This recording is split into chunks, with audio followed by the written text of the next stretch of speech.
Today, we are blessed to present one of these insightful lectures entitled The Life of Lord Mahavira, Always Concentrate Inside, Part 2 of 5, on Between Master and Disciples, given in Chinese and English on July 7th, 2019 at the New Land Ashram, Taiwan, also known as Formosa.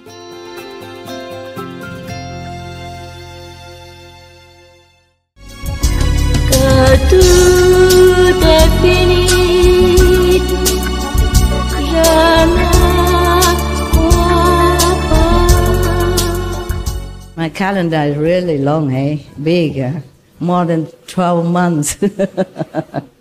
You know the calendar, right? You know what it means, the calendar, right? Some of you, anybody don't know what the calendar means? Raise hand. A couple. Okay. Yeah, I told at Christmas, you were not there. There was a priest, he talked a lot in the church, and then suddenly he said, oh, sorry, I talk a lot today, hey, I forgot my watch at home. So one of the congregation person say, but there's a calendar behind you. I don't know how big is his calendar, but mine is real long and big. And everybody liked my calendar. I don't know if the congregation there liked his calendar, but you like my calendar, right? Yes. Yeah? In between the lines, I make a lot of calendar remarks. Okay, now let's go back to India, to Lord Mahavira. So now the Lord Mahavira at that time was settling down under a banyan tree. Is that a Bodhi tree or is it a different kind? Different kind, but similar type, huh? Yeah, those big and huge protector of monks and ascetic. I love them. We have some in Sihua, but we have to trim the bare that they're growing from the tree. Otherwise, they will just branching out everywhere, and then we have nowhere to walk, nowhere to sit. That's why the Bodhi tree, or the we call them dragon tree, still stay slim, almost more or less like when we planted them. A little bigger, but not as big, as if we don't cut the hair.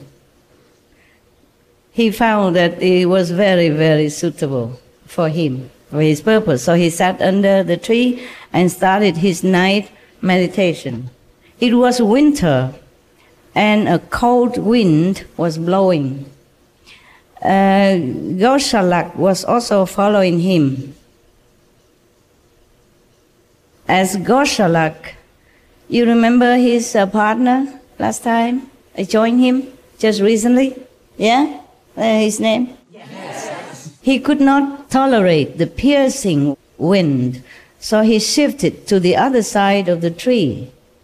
After some time, some wayfarers also stopped under this tree.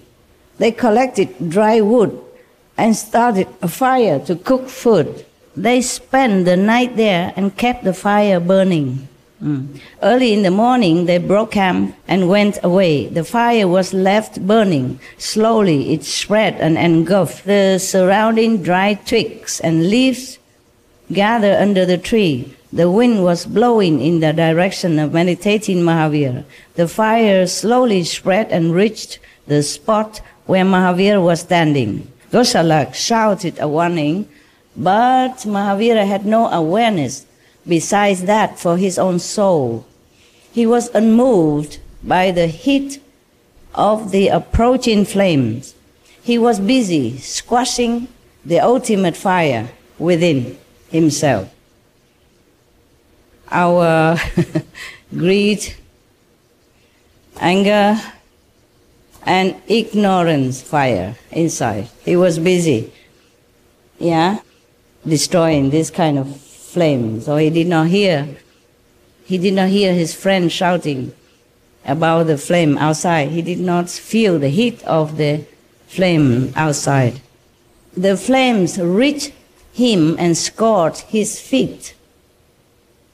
Even this acute pain did not reach the depth of his tranquility. Can you do that? Yes, you can? Really? Wow, congratulations. Is that the can Chinese or the can Indian? Huh? Is it yes Indian or yes Chinese? I guess yes Indian, right? Yes? No? No, huh? That's no, right? Okay, I got it. Because we read in Indian stories or you're using Indian gesture, okay. So that means no, right? Yeah. I don't know if I can. I really don't know, because it didn't happen to me yet. I mean, in this lifetime. So after some time, the fire subsided on its own. Oh, thank God. Yeah. Now he has another trouble. Anybody can tell me, how can somebody not feel the burning pain when the fire burn your feet? Anybody can tell me how? Why? Before we move to the next story, yes, tell me. 就是说入山不地了，完全入定了。啊，你有没有这种状况啊？没有，那怎么会知道呢？没有怎么会晓得那么清楚？没有这种状况，就是平常经常在听师父讲的。听师傅讲的啊呀 ，OK， 有了，有这种情况了。我是没有被烧，所以不知道哈。我没有这种情况，所以不晓得。就是我晓得，我可以睡得很深啊，睡得很甜很甜就对了。那连佛教的寺庙那个大轰钟啊，在我耳旁啊摇，我听不到。讲过了哈，这个故事也讲过哈。One time, long time ago, when I was very young master, yeah, young nun, I was invited to a temple in Puli. Puli is a beautiful place with a lot of Buddhist temples. I think because the weather there is very temperate, very nice, and it's very quiet. Have mountain water, beautiful and serene, and maybe it has a spiritual, strong atmosphere. So many monks and nuns dwelling in that area, Kapuli, in Taiwan, okay? It's like in Japan, they have a place called Kyoto with many temples, correct? You Japan? No Japan? Well, you know. It's very famous, okay. Kyoto is in Japan. More concentration of temples, Buddhist temples. Not like other places don't have. It's just that in Kyoto, it's very densely populated with monks and nuns and Buddhist temple. Everywhere have Buddhist temple in Japan anyway. They are almost like national Buddhist country. It's like a national religion somehow. And then in the morning, we're supposed to get up 4 o'clock. If you can't get up, you have to anyway. The temple has big bell. This temple has bigger bell than other temple. The bell is bigger than, 比这个我的地方还大嘞，也有，哇，也有哈，就这样而已啊。我看到有很大的。very big, you know. Sometimes bigger than my area, depends on how rich the temple is. Yeah, okay. So big. And it happened to be right in front of my room. It's next to my window. I was assigned to sleep in that room. I was a guest. I stay where I am told to stay. In the morning, I'm supposed to get up at 4 o'clock. Before 4 o'clock, you know, clean, wash, makeup, and dress. And then I go to lead the assembly. To do meditation. But did I? No. You thought I'm a good master. Get up earlier before everyone else, or at least on time, or at least just a little after everyone else to feel important. Important people always complain, that's what I said. I did not feel important. Nevertheless, I wasn't there. I sleep next to that window with the big bell in the temple ringing. You can hear it from, like church bell, you can hear it many kilometers. That's the purpose. They make such a big bell so that monks and nuns cannot sleep in the morning. Just wake up and do the morning service. In the Buddhist temple, you have to do morning service. You have to recite some liturgy before you had breakfast. And you thank the Buddha and Sangha, the three jewels. And then you recite some mantra to feed the ghosts and all that. I used to do that too. No? Now I had not even enough time to feed myself, so I say sorry. I eat some and I give some to the ghosts. Sorry. And I recite a quick mantra if I have a chance. Otherwise, you have to recite a long procedure of liturgy. You call it liturgy, huh? Okay.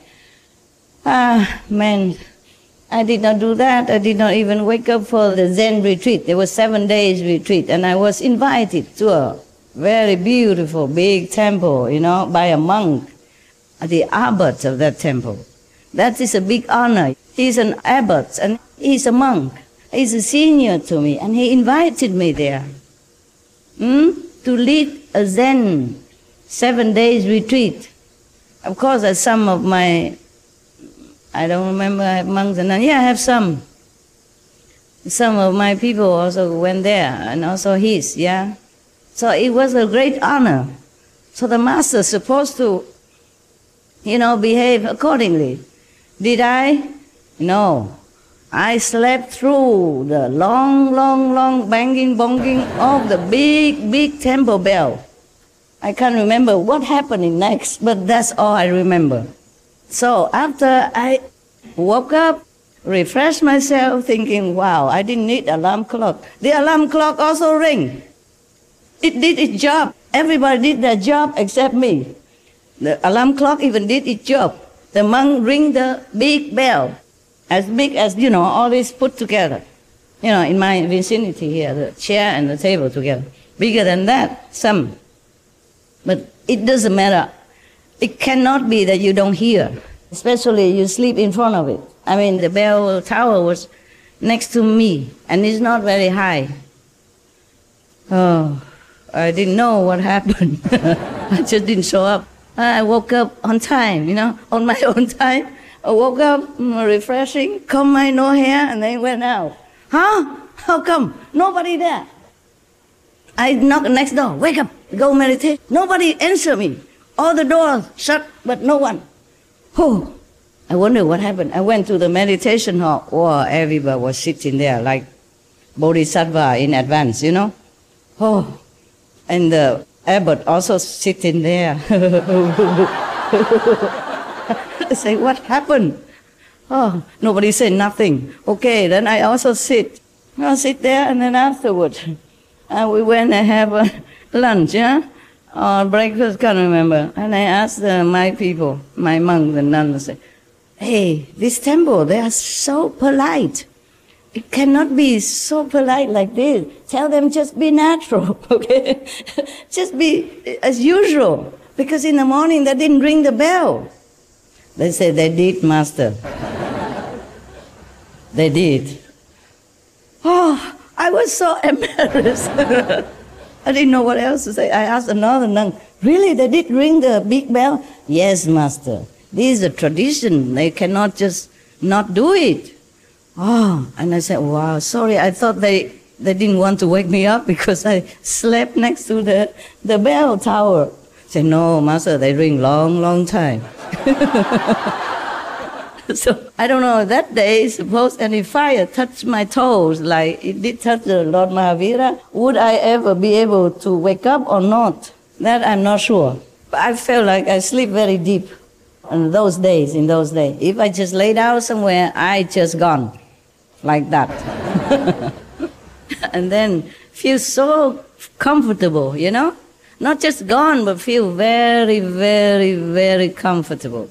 You feel like so warm inside and so caressed outside. Not by the wind, it's some invisible energy. You feel so comfortable, like you're sleeping on the purple cloud. Yeah, but then you're not aware of anything else except that. You might see vision, but you're not aware of the outside. But then still, I don't know if that's the body feeling comfortable or is the soul or is whatever it was, just feels so good that you never wanted to leave this spot for eternity. What is that for? Huh? A deep meditation, deep samadhi, you hope. You thought, yeah? You think, yes, right? I thought you were in deep samadhi. Uh-huh. Oh, maybe. I believe you because you don't lie, huh? Okay. Could be, maybe. But that was in those days, yeah, when I was just beginning my job. I was more comfortable. Yeah. And the lesson I imparted, if you can call the lesson, it was not very deep. Hey, mostly just a happy ending, happy-go-lucky type of talk. And my Chinese wasn't all that good at that time, so I chose the words, whatever I know. So it's very, very simple Chinese, yes. Everybody was happy because there's nothing to do. I had no obligation except just go out and talk sometimes, or if people come somewhere where I am on the riverbank or on the mountains, then I talk. That's all I did. And eat and sleep. Oh, sleep I could. Wow. At that time. I think if anybody know me or stay around, they would think I'm a sleeping master. I sleep all the time. At that time, I didn't even know mosquitoes exist. Recently, I do. Because we didn't have any financial soundness, you know? So we just had a tent. Sometimes 2, 3, 4 people share a tent. I am a master. I have my own tent. Of course, ascetic or not, I have my own tent. Okay? And a few pair of nun clothes like that. And sometimes I have to share with the newcomer nun because they didn't have. So life was very simple, very happy. And we stay next to the river or on the mountain or somewhere on the road, pitch a tent and then cook something, eat and singing or not singing, and then I go sleep. Of course, I was very, very good at sleeping at that time. Sleep like that, you know, like the big bell won't wake me up even. So from then I don't need alarm clock anymore because I feel it's very useless. Yeah, so I give it to somebody else who could make use of it. And then we didn't have good cars, so sometimes the car just stop anywhere it wants. And then we feel like, okay, God's willing, Buddha instruction, maybe we should stop there. So we just stop, okay? And then if in the morning the car works, then we go. If it doesn't work, then we stay there. And then we try to figure out how to make the car work, or pushing, or talking to it, reciting the 5 names or something. And sometimes it works, and then we go further. Don't know even where I'm going, just go. I did not have a lot of monks and nuns at that time. So a small car was okay. We didn't have a lot of things anyway, you know, 1 tent for 3, 4 people, except my tent. So we didn't have many tents also, and we didn't have a lot of clothes. Wherever we go, we find some water, if have, and then we wash it. If we didn't have water, then we keep wearing it. It's very convenient. No need to worry about anything. That was maybe one of the best time that I had.